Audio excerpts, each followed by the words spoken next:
Ok, buenos días chicos, ¿me escuchan todos? ¿Alguien, por favor?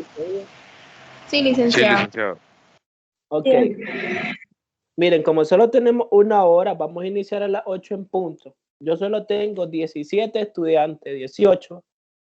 Y cuando sean las 8:15, yo descargo la lista y esa es la lista de asistencia que reporto.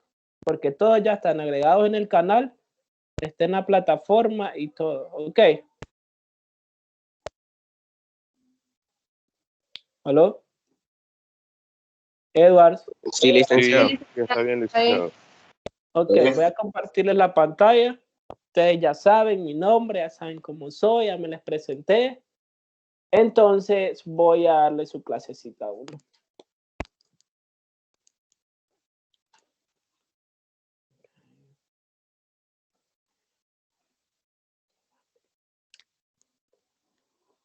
¿Pueden ver todos la pantalla, chicos? Sí, licenciado. Ok, entonces hoy nosotros vamos a hablar de las bases moleculares de la herencia. Vamos a hablar exclusivamente de dos aspectos muy importantes, de lo que es ADN y ARN.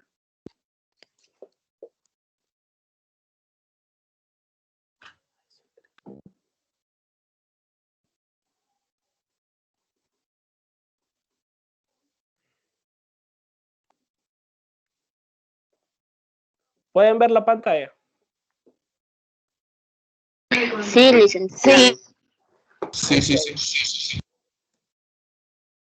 El contenido que vamos a abordar el día de hoy van a ser introducción a la genética, es decir, definición de genética, qué es como ciencia, qué es un gen, qué es el genotipo, por ejemplo, las características internas que nosotros llevamos que se van a transmitir en los genes y qué es un fenotipo y que lo vamos a expresar cada una de las características hereditarias como el color de los ojos, el color del pelo, el color de la piel. Vamos a hablar de ADN, de ARN y vamos a hablar nosotros también del dogma central de la biología celular y molecular. Esto es básico porque a través de una molécula de nosotros, de ADN, podemos obtener como producto diferentes proteínas. Entonces, a modo de introducción de la genética, vamos a definir la que es el gen y qué es la herencia. Tal vez nosotros en nuestra microprogramación y el cambio del plan de estudio no vamos a ver Mendel ni genética poblacional, pero debemos de conocer que al cambiar tan simple una base nitrogenada se puede expresar una patología. Al cambiar un gen, por ejemplo, podemos tener otras características fenotípicas en el individuo. Entonces, vamos a definir nosotros genética. Genética es la rama de la biología que trata de estudiar la herencia y la expresión de las características hereditarias de un individuo. Es decir, cómo yo puedo hacer que tenga ciertos rasgos fenotípicos y que puedan ser transmitidos por los genes. Al igual a cómo es la determinación del sexo también ya se puede dar al momento de la segregación de los gametos.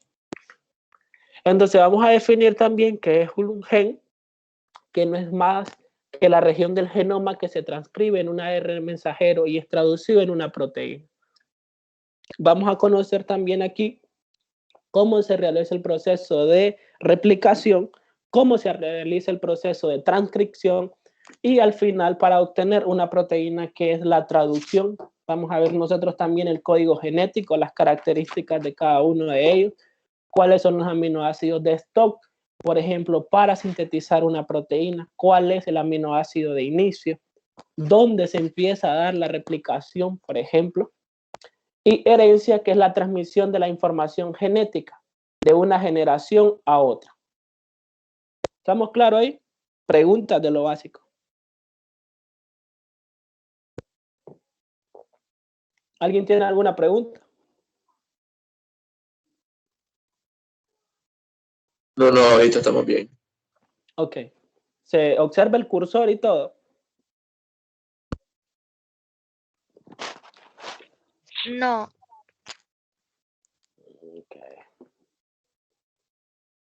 Entonces, ahora vamos a nosotros a definir gen como tal.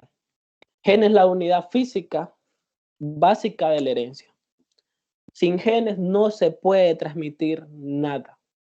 Es decir, por ejemplo, si Anastasio quiere tener un hijo y quiere transmitirle el color de los ojos, si no se expresa ese gen que va a codificar para la proteína, que me va a dar la pigmentación de los ojos, no se va a expresar nunca. Por ejemplo, los genes se transmiten de los padres a la descendencia y contienen la información necesaria para precisar sus rasgos. Esto también tiene que ver con las poblaciones. Por ejemplo, si alguno de nosotros se casa con una persona asiática, observen que en los genes transmitidos por el progenitor asiático se van a ver expresados aquí en la población latina. Por ejemplo, ellos producen un tipo de melanina diferente al de nosotros. Por eso es la característica de su piel porcelánica. Ellos producen melanina tipo 12 y nosotros producimos una melanina tipo 14. Los genes están dispuestos uno tras el otro. Es decir, aquí viene, este es un gen, este es otro gen. Y así sucesivamente en cada segmento de ADN con sus bases nitrogenadas que vamos a hablar de él. Un cromosoma contiene una única molécula larga de ADN compactada en diferentes niveles. El ADN se compacta, no se comprime. Ese es un término erróneo que algunas veces utilizamos. Compactación, empaquetamiento son sinónimos del ADN, pero comprimirlo no. Entonces vamos a estudiar que se compacta en diferentes niveles, desde la cromatina hasta un bucle, un solenoide o un nucleosoma. Los seres humanos tienen aproximadamente 20.000 genes organizados en sus cromosomas. Es decir, por ejemplo, el gen que va exclusivamente en el cromosoma Y es el que determina las características fenotípicas masculinas. Es decir, es el que permite desarrollar testículos y pene. Y tal vez más adelante vamos a estudiar ciertas patologías en las cuales una mujer puede tener el gen SRY y se puede expresar los genitales. Y es muy diferente a hermafroditismo.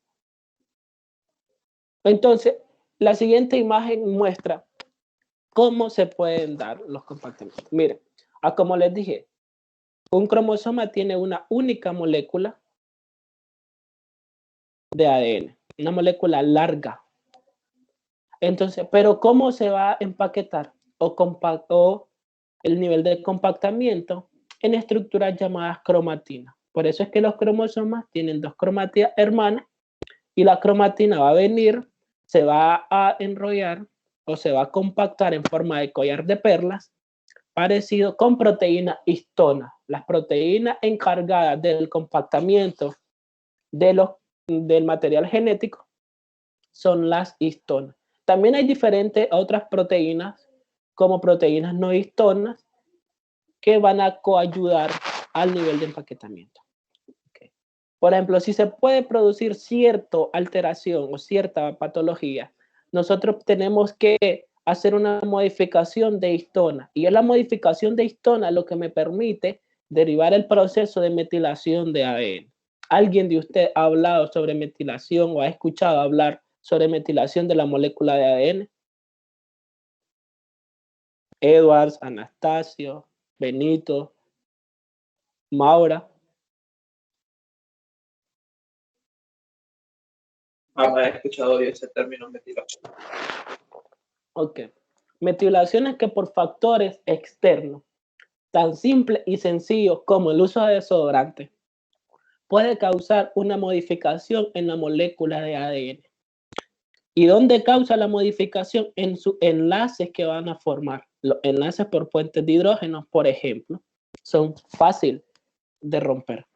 Entonces, si se le agregan ciertas moléculas o ciertas sustancias químicas que puedan ser capaces de inducir a la metilación de la molécula de ADN, se puede expresar una patología. Okay. Hasta aquí ya hemos hablado sobre la introducción a la genética. Ahora vamos a hablar nosotros sobre ADN. En realidad el ADN es una macromolécula formada por cadenas de polinucleótidos antiparalela. Es decir, es antiparalela, es unidireccional la transcripción y está conformado básico. Todos los ácidos nucleicos por un azúcar, unas bases nitrogenadas y un grupo fosfato. Ok. En la imagen podemos mostrar cada una de las bases nitrogenadas y que están unidas por puentes de hidrógeno que son los de color amarillo, por ejemplo. Miren, aquí tenemos, por ejemplo, si leen la leyenda de la imagen, dice adeninas con A son las rojas, la timina con azul. Entonces, adenina, timina son los enlaces que se van a formar con puentes de hidrógeno. Se van a unir las bases, la adenina con la timina unida con su puente de hidrógeno. Después, ¿qué vamos a tener? Guanina, que es la verde, unido con la citosina, que son este silax, como celeste. Igual unidos por sus puentes de hidrógeno. Entonces, ¿qué es lo que debemos de tener claro? Que la molécula de ADN está formada por dos cadenas de nucleótidos y que cada nucleótido está formado por un grupo fosfato, un azúcar y una base nitrogenada. El grupo fosfato se une a la base nitrogenada y el azúcar, en este caso, es una desoxirribosa, de ahí el nombre de ADN, que es ácido desoxirribonucleico, y que se diferencia, por ejemplo, el azúcar del ARN, porque la otra es una ribosa. Es decir, ya está desoxigenada la molécula de el azúcar en el caso del ADN. Composición, igual base nitrogenada, adenina, timina, se aparean ellas, unidas por puentes de hidrógeno, guanina, citosina, igual vamos a tener el azúcar, que es la desoxirribosa, y los grupos fosfatos. Pero, como les digo, cada nucleótido está formado por una base nitrogenada, un grupo fosfato y una azúcar. Entonces, nosotros podemos observar la adenina, por ejemplo, con su base nitrogenada, su azúcar y su grupo fosfato. Para el ADN podemos decir que existen 4 nucleótidos, porque cada nucleótido está formado, vuelvo a repetir, otra vez, por el grupo fosfato, el azúcar y su base nitrogenada. 4 igual, adenina, timina, citosina, guanina. Vamos a encontrar que una de las principales características diferenciales entre una molécula de ADN y una molécula de ARN está en su base nitrogenada y en su azúcar. Ok. Ok, ahora vamos a hablar de cómo se compacta esa molécula grande de ADN. El primer compactamiento que nos describe la literatura, o la primera forma de compactarlo, es que el ADN se compacta enrollándose en proteínas no histonas y que va a formar lo que son nucleosomas. Es decir, como que se fuese formando un collar de perlas, o hemos tenido en un rosario o un collarcito de perlas, cómo se van enrollando ellas y que cada perlita es una proteína histona que va conformando toda la hebra de ADN. Particularmente, el centro del nucleosoma se compone aproximadamente de 147 pares de base de ADN. Lo que importa aquí es que en torno a ella se va a formar un octámero de histona. Pero ¿qué vamos a tomar en cuenta? Que las histonas están duplicadas. Vamos a tener 2 copias. Yo les puedo preguntar en el quiz de entrada, por ejemplo, mencione cuáles son las proteínas del núcleo de histona. Y no me van a mencionar 8 a cómo se forma un octámero, sino es que es por duplicado. Constan de 2 copias de cada una de las proteínas del núcleo de la histona. Por ejemplo, H2A, H2B, H3 y H4. Son las proteínas histonas encargadas de formar el núcleo. Es decir, vamos a formar el octámero. Las partículas centrales del nucleosoma están conectadas por tramos de ADN enlazante, es decir, ellas también tienen que ir formando esos enlaces. ¿Para qué? Para darle estabilidad, que puede extenderse aproximadamente hasta 80 pares de base. Y al final, lo que vamos a tener es las secuencias repetitivas de nucleosoma se compactan en la cromatina para formar fibras grandes, aproximadamente de 10 nanómetros, que se denominan collar de perla. Este es el primer nivel, por decirlo así. Pregunta hasta aquí. Pregunta, Anastasio. Ninguna. Ok. Y esto es lo que pasa. Como podemos observar, núcleo puede llegar a compactarse hasta un tamaño de 30 nanómetros.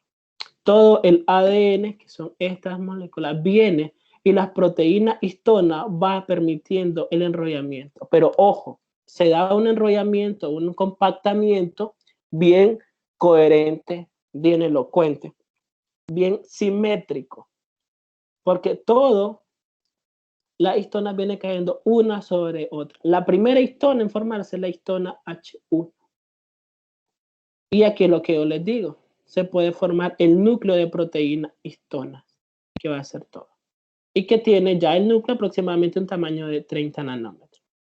Aquí igual las moléculas, la doble hélice vienen las proteínas histonas enrollándolo coordinadamente y se va formando el primero nivel, que es el... ¿Quién se está conectando y encendió el micrófono?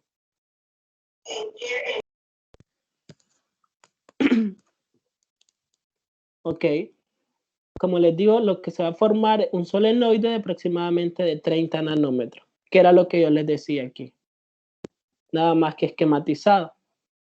Se extiende y se forman los cromosomas. Y después que vamos a venir el nivel de condensación de la cromatina hasta formar todo el cromosoma como tal, con sus dos brazos, sus brazos P, sus brazos Q. Otra imagen, empaquetamiento de las cromatinas, un esquema más complejo.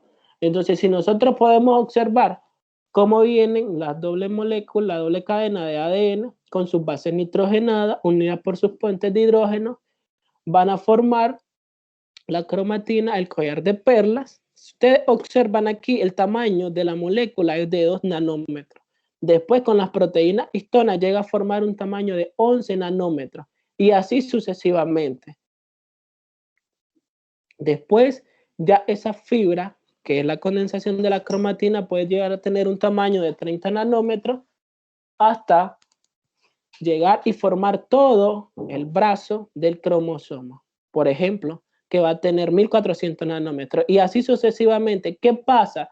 La compactación o el nivel de empaquetamiento debe de ser lo más completo y coordinado posible. Si el nivel de compactamiento se ve mal, todo el cromosoma se va a alterar. Este es un modelo de cómo se forma un solenoide, por ejemplo. Miren, tenemos el octámero de histona. Los nucleosomas del solenoide organizados en grupos de 6 por cada vuelta. Es decir, ustedes dirán, es un octámero. Deberían de ser 8 y solo tengo 6. Lo que pasa es que cada una de ellas, de estos grupos, tiene 8 en su interior. Por eso es octámero de histona, porque va a tener la histona H2A, H2B, H3 y H4. Recordamos, son las 8 por duplicado que se realizan 2 copias, es decir, vamos a tener 2H2A, 2H2B, 2HB, 2H3, perdón, y 2H4, es decir, 8. Entonces, cada uno de estos grupos tiene sus 8 proteínas histona. Después se forma una fibra laxa aproximadamente de 100 nanoangstrom, perdón, y aparece cuando en medio hay una concentración salina aún más baja. Y hasta formar aproximadamente lo que son 6 nucleosomas, es decir, 6 de estas estructuras con sus 6 grupos, y cada grupo con su octámero de histona me va a formar un solenoide. Que cuando se forma un solenoide, cada 6 vueltas de un nucleosoma. Yo les puedo preguntar, ¿cuántos nucleosomas forma un solenoide? La respuesta es 6 nucleosomas por vuelta. ¿Estamos claros?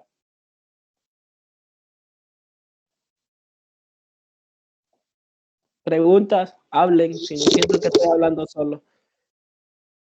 Licenciado, ¿Puede repetir lo que dijo? ¿Cuál? ¿La prueba? ¿O la pregunta de prueba? Ajá. Entonces, escuchen. No lo tomen así, sino que, por ejemplo, para formar un solenoide, tengo que formar 6 nucleosomas. Por vuelta se tienen que dar para formar un solenoide. Por eso el tamaño es diferente. La configuración es diferente. Ya, eso que quede claro. Yo creo que la diapositiva habla por sí sola. Yo tengo una pregunta. Por lo menos estaba explicando de que son cuatro tipos de H, las que hay H1. De histona, Entonces, correcto. de histona. No, Entonces, H2A, y que H2B, H3 y H4. 3 y H4. Lo Entonces, que, esas cuatro histonas están dentro de eso que nos mostró de que cada es el uno de los octámero, 6 que son grupos. 6. Correcto. Entonces, pero si son 4, ¿cómo están distribuidas entre los 6? En 8, no, corazón. Mire, aquí está. Se va a formar un octámero de histonas que consta de 2 copias de cada una de las proteínas. Entonces, 2 por 4, 8. Ahora nos vamos a la siguiente diapositiva. Cada una de ellas, cada grupo, en su interior va a contener el octámero de histonas. Por ejemplo, el grupo 1 tiene 8 histonas. Por eso la histona 1, H1, no se toma en cuenta, porque ella está fuera del octámero. Y aquí lo podemos observar y aquí se viene expresando continuamente. ¿Recordamos? No sé si contesto a su pregunta. En cada una de ellas hay 8. Entonces, no es que las 8 se van ahí a repartir los que están numerados 1, 2, 3, 4. Entonces, en cada uno está el octámero de histona. Correcto. Están las 8 histonas. 2H2A, 2H2B, 2H3 y 2H4. Si pone a pensar, si recordamos, la H1 no está, ¿verdad? Claro, porque debe de haber una histona libre tratando de permitir el enrollamiento correcto. No sé si conteste a su pregunta. Sí. Ok, sigamos. Esto es igual, nada más que un poquito más esquematizado. La literatura describe aproximadamente 4 niveles de empaquetamiento. El nivel 1, que es cuando la cromatina se tiene que compactar, el primer nivel y formar el collar de perlas, es el primero. Aquí está, miren, el ADN está desnudo, libre. Nadie lo puede, es el más sensible para sufrir daño. Entonces viene el nivel de compactamiento para formar el collar de perlas, que puede medir hasta 30 nanómetros, si recordamos, es el primer nivel. Aquí está. El segundo nivel ya es la compactación, si recuerdan, de 6 grupos, que aquí está. 6 grupos de nucleosomas por cada vuelta para formar un solenoide. Después, el tercer nivel de compactación es la formación del bucle, que aquí lo tenemos, miren. Es el tercer nivel. Es un esquema tal vez gráfica en blanco y negro, pero fue la mejor que encontré, porque si ustedes colocan en Google niveles de compactamiento, solo se toman en cuenta el octámero de histona. Pero recordemos que hay 4 niveles de compactamiento y el último y cuarto nivel es en forma de rodillo, para formar la roseta, ya que se puede observar en el cromosoma. Entonces, ¿cuáles son los niveles de compactamiento? Quedemos claros. El primer nivel es el collar de perlas, el segundo nivel es la conformación del solenoide, el tercer nivel es la conformación del bucle y el cuarto nivel es el rodillo. Sigamos. Por ejemplo, igual, esquema hipotético de la estructura del cromosoma. Si nosotros observamos, este es donde está el ADN desnudo totalmente. Está expuesto. Por eso es que cuando se hace el ciclo celular, en el proceso de replicación del ADN es el que es más susceptible a producir daño. El primer nivel, la cromatina sin histona, si podemos observar que vamos a formar un collar de perlas, que ya lo tenemos. El segundo nivel es la cromatina, ya con su formación igual, nada más que aquí la tenemos, la histona sin, la cromatina sin su histona en este, y en el siguiente es la cromatina ya con su histona, H1, si recuerdan, ella tiene que estar libre. Ya el segundo nivel es el solenoide. Si nosotros seguimos cada una de estas cositas del esquema, como voy siguiéndolo yo con el cursor, que vamos a tener una estructura más grande, aproximadamente de 300 angstrom. Muy diferente a la cromatina compactada en el primer nivel que mide 100. Y aquí lo tenemos, mira, el segundo nivel es la conformación del solenoide. Y el tercer nivel, que es el bucle. Y el cuarto nivel, que ya es la formación del rodillo. ¿Quedamos claros? En esa imagen donde dice primer nivel, cromatina sin histona, esa es la de donde se van enrollando. Correcto. No, aquí O no sea, tiene la proteína histona, H1. Aquí pueden estar formados los octámeros, pero si usted observa, este es el mismo nivel. Primer nivel con histona, que donde la molécula puede medir 100, y la cromatina sin histona. Es decir, ¿qué me va a permitir compactar la molécula de ADN? La proteína histona. O tal vez se pero observa entonces mejor aquí. ese sería al revés, sí, no. Primero donde se da la formación del collar de perlas. No, Es que tal vez en están esa confundidos. Se pierden. Ok, lo que yo les quiero mostrar en la imagen es que cuando la célula está haciendo divisiones y todo eso, el ADN se encuentra desnudo, sin histonas ni nada. Aquí igualmente, la molécula se va, la cromatina se va formando en cada una de las estructuras, pero la proteína histona H1 no está presente. Hasta en el siguiente proceso, que es el proceso 3, aquí ya la proteína histona se forma. Entonces, ¿qué voy a formar ya? El primer nivel, que es nucleosoma. Después, un conjunto de nucleosomas, aproximadamente 6, me va a formar el segundo nivel, que es un solenoide. Ya. Solo es para que vean cómo es de diferente el material genético organizado de forma desnuda, sin proteína histona todavía. Él puede estar en cadena, pero si no tiene la proteína histona H1 no se puede compactar, como está aquí presente. Ahora sí quedó clara. Sí, sí. Ok. Ahora vamos a hablar de ácido ribonucleico. Igual es una molécula, una sola cadena, cuya azúcar ya sabemos que es ribosa, se conocen varias formas: ARN ribosómico, ARN mensajero y ARN de transferencia, y se habla ahora de un ARN nuclear propio que se puede encontrar en el núcleo. Características de la replicación.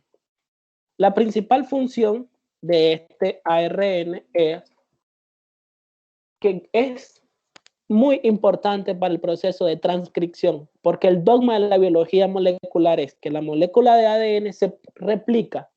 Después de replicada se va a transcribir en ARN, es decir, de una doble molécula se me abre y se me forma una cadena simple, se me forma ARN.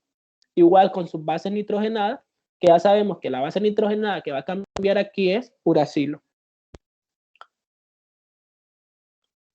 Y después de transcrito, se me tiene que traducir. La finalidad es formar una proteína. Si una proteína no es de buena calidad, no estamos haciendo nada. Entonces ahora el primer paso es la replicación. ¿Cómo hace el ADN para transformarse en ARN? ¿Cómo hace una molécula de doble cadena para formarse una molécula sencilla y que ingrese más fácil al proceso de traducción que va a ser en los ribosomas? Entonces podemos decir que la replicación es un proceso pasivo o espontáneo. Tiene que ser coordinado y activo. tiene que estar constantemente. ¿Por qué? Porque las células tienen que entrar en división celular. Y si no ingresan en división celular, no se continúa la especie. Muchas enzimas requieren desenrollar la doble hélice y sintetizar una cadena nueva. La replicación es semiconservativa, donde una cadena madre dirige hacia una hija. Y ya lo vamos a ver aquí.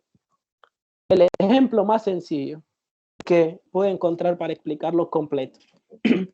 Si ustedes observan, la forma en que ingresa es de 5', 3'. La forma en que sale, la hebra conductora y la hebra retardada igual, 5, 3', 5'. Ellas solitas, ¿no? En dos. Porque voy a tener que formar una hebra conductora del proceso y una hebra retardada que es la que me va a quedar para poderla aumentar.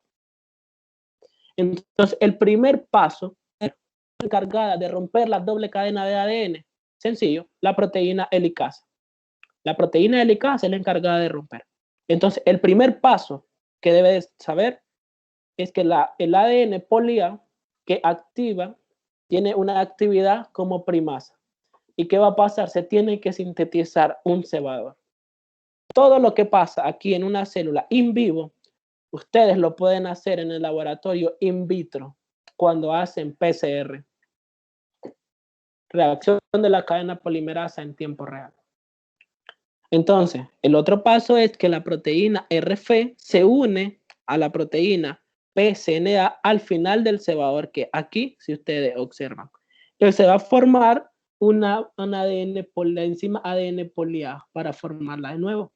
Y se une igual a la PCNA y elonga los fragmentos de Okazaki. Los fragmentos de Okazaki tienen una función de actuar como cemento.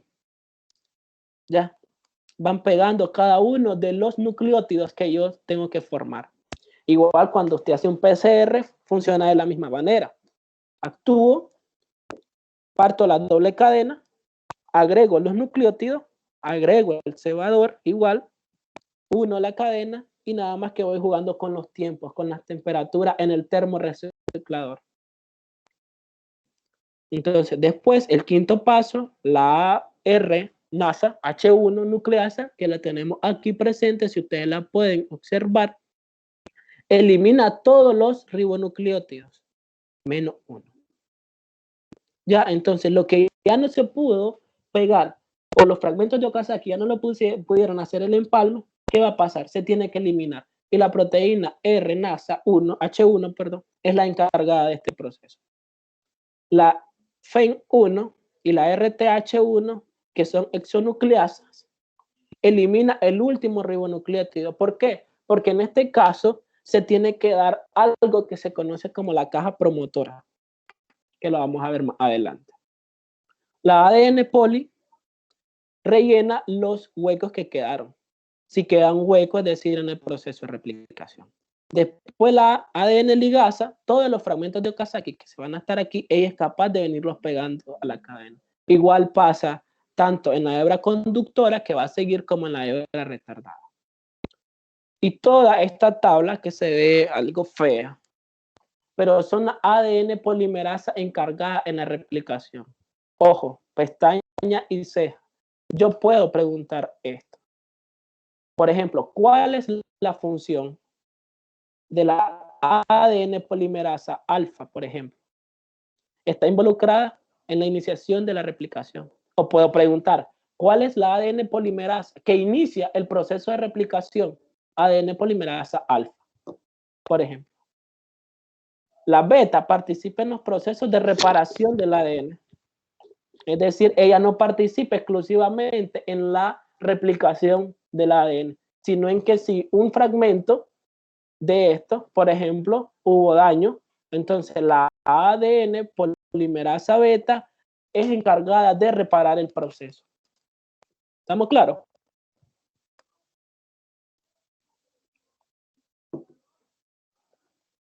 ¿Hay alguien conectado?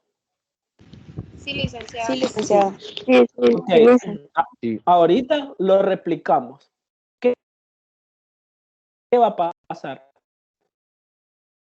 lo que es transcribir, que se fue una letra de más aquí, pero ya sabemos que es transcripción. Entonces, los principales productos de la transcripción son tres cosas. Un ARN de transferencia que activa los aminoácidos y lo transporta al ribosoma para sintetizar proteínas. Un ARN ribosómico que constituye la mayor parte del ribosoma y un ARN mensajero que lleva el mensaje. Alguien debe llevar el mensaje para que se codifique una secuencia de aminoácidos. ¿Y qué son las proteínas? Secuencias repetitivas de aminoácidos. La transcripción de los genes está catalizada por ARN polimerasa y la transcripción se inicia en regiones promotoras proximales. Por ejemplo, ¿cuál es esa región promotora? La caja TATA. Yo les voy a subir, me comprometo, si no lo envío por WhatsApp a Edward, un artículo muy importante donde habla sobre la transcripción del ADN, todo el proceso bien completito. Es muy bueno. Son 7 páginas, pero está resumido de la forma más sencilla, que cada paso te lo va dando con iniciación, elongación, terminación, finalización, con cada proceso. Y es el único artículo que habla sobre, en realidad, la ADN polimerasa y la ARN polimerasa en humanos, en células eucariotas, porque muchos de los estudios que podemos encontrar en internet son de animales, de bacterias principalmente. Porque el tráfico de proteínas es diferente entre una bacteria y una célula humana. Por ejemplo, la unidad mayor y la unidad menor de un ARN ribosómico es diferente en una bacteria y en un ser humano. La síntesis del ARN mensajero incluye iniciación, elongación y terminación. Si nosotros podemos observar, se tiene que dar en el primer paso iniciación. La ARN polimerasa desarrolla una doble hélice de ADN e inicia la síntesis de ARN. ¿Por qué? Porque aquí va a expresarse la ARN polimerasa que se une a la región promotora. ¿Y cuál es la región promotora, Anastasio?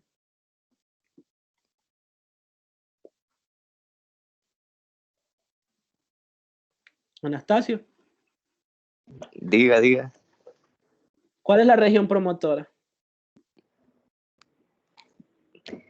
Es decir, yo tengo entendido que la región promotora es como una secuencia de... Correcto.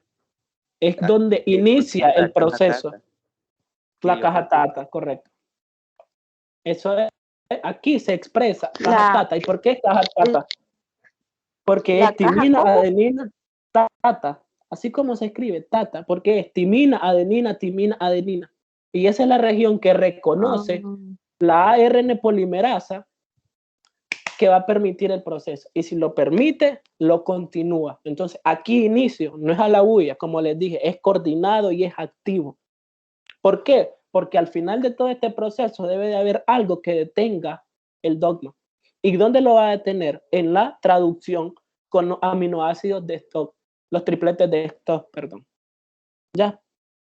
El siguiente paso es elongación. Los nucleótidos se vienen adicionando a la molécula de ARN. Y la última es la elongación continua. Se va formando la ADN nuevo, el ADN enrollado, se hace el desenrollamiento del ADN y se forma, si ustedes observan en esta parte rosada, un ARN en sentido 5'3'. Solo una cadenita, observan. Ya aquí yo puedo hacer transcripción del ARN mensajero específicamente, es la síntesis. Y al final, ¿qué voy a tener? Terminación. La ARN polimerasa reconoce la secuencia aquí específicamente para liberarlo.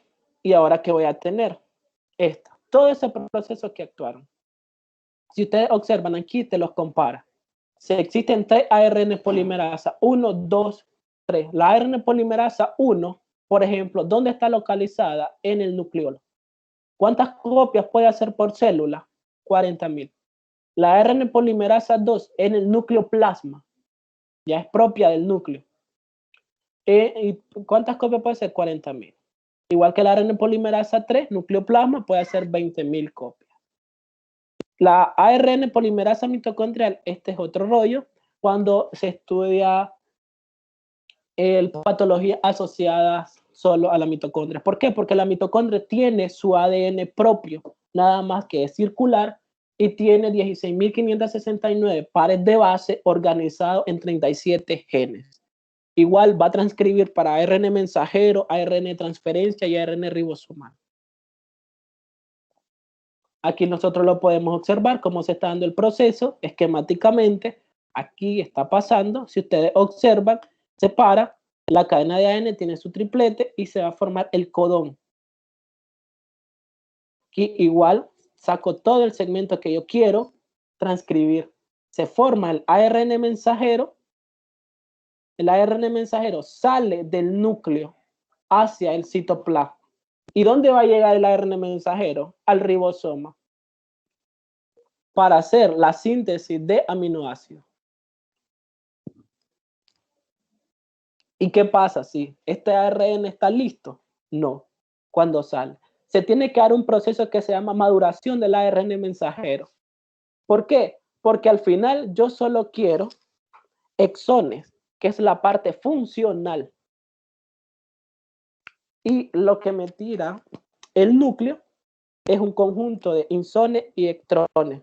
Entonces yo tengo que dar la eliminación de intrones, por ejemplo el intrón 1, el intrón 2, el intrón 3 y así sucesivamente. Y solo me tengo que quedar con los exones. Pero ¿qué pasa? La cadena de ARN mensajero tiene dos extremos. Un extremo caperuza 5' y un extremo de aminoácido unido al grupo hidroxilo. ¿Cuál es la función de esta estructura? Por ejemplo, de la caperuza 5', proteger y evitar que me lo corten y me lo dañen mi ARN mensajero. Porque si pasa eso, ojo, no sirve para nada todo el proceso que hemos hecho. ¿Por qué? Porque se va a transcribir una proteína diferente. Y cuando la proteína trate de llegar al aparato de Golgi, la van a mutilar. Se va a dar un proceso que se llama proteólisis, que es degradación de proteína. ¿Por qué? Porque es una proteína dañada infuncional. ¿Estamos claros? Al final solo quiero exones. Si ustedes ven todo lo verde, se va eliminando. Y solo tengo lo anaranjado, lo naranja. ¿Estamos claros? Pero ¿por qué lo elimina? Porque Sí, ahí quien tiene, porque no tienen función transcriptora. Ellos no son capaces de transcribir.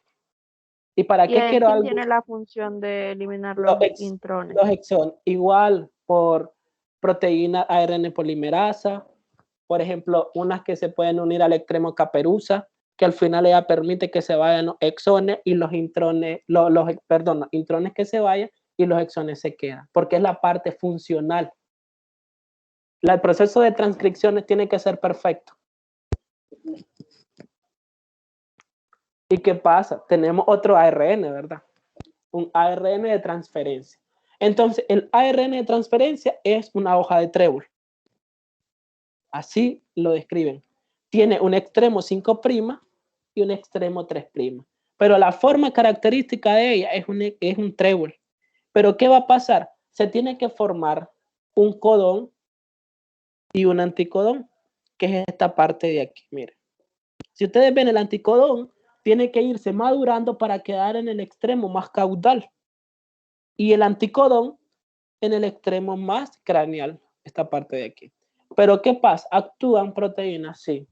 La R-NASA-P, por ejemplo, inicia el proceso, identifica cada uno de los nucleótidos que se me van formando, y la configuración de ellos. ¿Qué pasa? Con el intrón, que tiene que salir, como les dije, en el ARN mensajero es diferente. Actúan proteínas o enzimas endonucleasas, ligasa y fosforotransferasa. ¿Por qué? Porque al final tengo que formar un ARN de transferencia maduro, que es esto que tenemos aquí. Miren, se pueden formar subbrazos adicionales, pero lo que me interesa es esta parte de aquí, que se forme el anticodón, porque el codón, ¿quién lo va a llevar? El ARN mensajero. Porque la parte que se tiene que unir, el ARN de transferencia, su anticodón se tiene que unir con su codón. ¿Y cuál es el triplete de iniciación? Aquí lo tienen, UAG, el que inicia el proceso. A partir de aquí ya se empieza a hacer la maquinaria. Aquí lo tienen, miren, UAG es el UAC, perdón, es el anticodón y el codón de iniciación es el UAG. ¿Estamos viendo? ¿Por qué cambia la base? Porque así fuera ADN, fuera adenina, timina. Y no, esto es ARN, tiene que cambiar timina por uracilo. Si queremos leer, lo podemos observar en 3 dimensiones. Es lo mismo que le acabo de explicar. Nada más que tiene un extremo receptor, sus enlaces de hidrógeno y todo. Pero al final, ¿qué quiero? Que tenga su anticodón, porque en esta parte del anticodón es que se me va a formar el codón. Traducción, ¿qué es? La información se transcribe de ARN mensajero y se sintetiza en secuencias de aminoácidos de una proteína. Los ribosomas se unen al ARN mensajero y lo reconocen. Y al final, toda esta información tiene que ser traducida. ¿Y quién es capaz de traducirla? El código genético. Es como cuando ustedes hacen como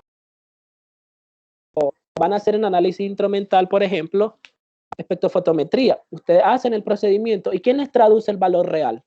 El espectrofotómetro cuando les da la absorbancia y todo eso. O cuando realizan una determinación, por ejemplo, de cualquier analítico. Y aquí lo tenemos, miren. Sale el ARN mensajero del núcleo, llega hacia el citoplasma, exclusivamente al ribosoma. Si ustedes tienen aquí, en la siguiente imagen, tienen la conformación del codón, que es el UGA, y se va a unir a su anticodón. Seguimos el proceso y al final, ¿qué va a pasar? Se van a ir haciendo la traducción y se van a formar cadenas polipéptidas conformadas por aminoácidos. Miren, aquí tenemos un aminoácido que se va a pegar con su ARN de transferencia y me va a salir una cadena polipeptídica. ¿Y qué son las proteínas? Cadenas polipeptídicas. Lo mismo esquematizado un poquito mejor. ARN mensajero, el codón de parada, aquí los tienen igual. Hasta aquí me va a decir, ok, ya no sigas traduciendo, detenete, ya tengo la suficiente cantidad de aminoácidos para formar esa proteína. Y el codón de iniciación era UAG, y aquí lo tenemos, mira. Al final, es lo mismo que estoy diciendo aquí. Dogma, ADN, ARN, proteína. Se tiene que replicar el ADN y se tiene que transcribir ARN y el ARN se tiene que traducir. ¿Qué pasa si lo aplicamos nosotros al área clínica del laboratorio? ¿Alguien ha hecho alguna vez pruebas de ELISA para VIH? Nadie, Eduardo. No, yo no he hecho todavía. Ok, si recordamos, el virus del VIH, este material tiene ADN, pero para sintetizar sus proteínas tiene que ser ARN. Entonces, él lleva una enzima que se llama transcriptasa reversa. Y es capaz de que el ARN que lleva el virus lo retranscriba a ADN. Es decir, que de ARN puede hacer ADN. Y el proceso se llama retranscripción. Entonces, ya como ADN, el ADN es capaz de integrarlo al material genético del linfocito. Y por eso es que en cada copia y proceso de replicación sale diferente genéticamente.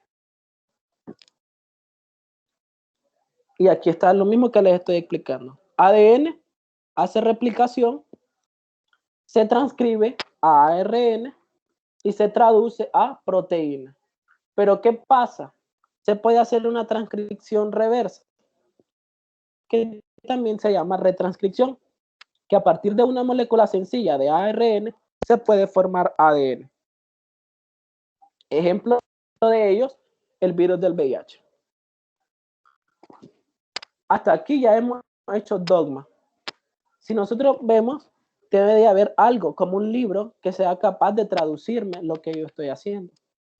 Entonces se denomina el código genético. Permite el ensamblaje de largas cadenas de aminoácidos y proteínas en el citoplasma de una célula. Se emplea como diccionario de secuencia de nucleótidos para formar secuencias de aminoácidos. Y aquí está lo que me interesa. El aminoácido de iniciación es este, es el AUG, perdón, y me va a formar el aminoácido metionina. Por ejemplo, hay tripletes de base nitrogenadas que solo me pueden formar un aminoácido, como es el caso de la metionina y el otro es el triptófano. Pero hay aminoácidos que me van a detener el proceso. Como les digo, todo lo que inicia tiene que terminar. El que me permite iniciar el proceso es el AUG. El que me permite detenerlo son estos tres: UAA, UAG y UGA. No es UCA, es UGA. ¿Ok? Yo creo que cumplimos con el tiempo. Son 50 minutos de conferencia. Por eso inicio a las 8. Porque uno se puede emocionar y se nos come el tiempo. ¿Preguntas? Estoy viendo que está en el AUG que dice MET. ¿Y qué significa? O sea, lo tiene de otro color. Correcto, porque ese es el aminoácido de iniciación. Es decir, el que me va a permitir iniciar el proceso es el AUG, que es metionina. Él codifica para formar el aminoácido metionina. Entonces ahí está, cuando hablamos de AUG. Sí, está hablando siempre de ARN, por lo que está el No, uracilo. Aquí ya lo estoy traduciendo, correcto. Ya dejé ADN fuera, porque yo ya lo transcribí. Ahora, ¿qué va a pasar? Lo tengo que traducir para que se me formen las cadenas y formar aminoácidos. ¿Ya? Bueno, entonces siempre que veamos pues que está el uracilo, se tiene que saber que estamos hablando de ARN, ya no de ADN. Claro.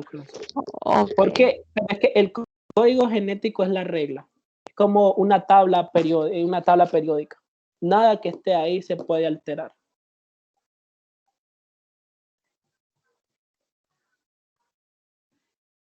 ¿Estamos? ¿Alguna pregunta? Bueno, yo tengo una pregunta, pero con referente a la actividad del miércoles. Ok, dígalo. Este miércoles que viene vamos a tener el seminario, lo del grupo A. Correcto. Pero por lo menos, ¿será que nos puede facilitar el número del tutor que nos corresponde? A mí por lo menos me tocó con la licenciada o doctora Sharon Espinosa. O simplemente vamos a llegar ahí al laboratorio de histología y ahí nos vamos a acomodar. Todos, porque prueba general. Ah, ok. Sí, ustedes vienen a las 7. Yo hago la prueba de 7 a 7:05. Y ya venimos tarde. Siento mucho.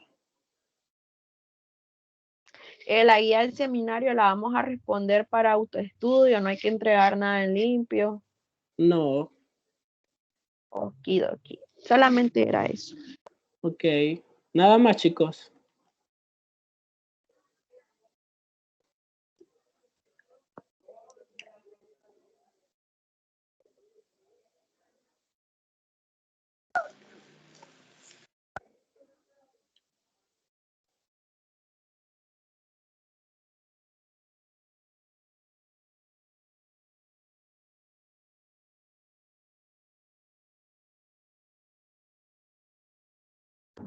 Pues parece que no, licenciado, seguiría todo. Ok, ha sido un placer. Los espero el miércoles a las 7.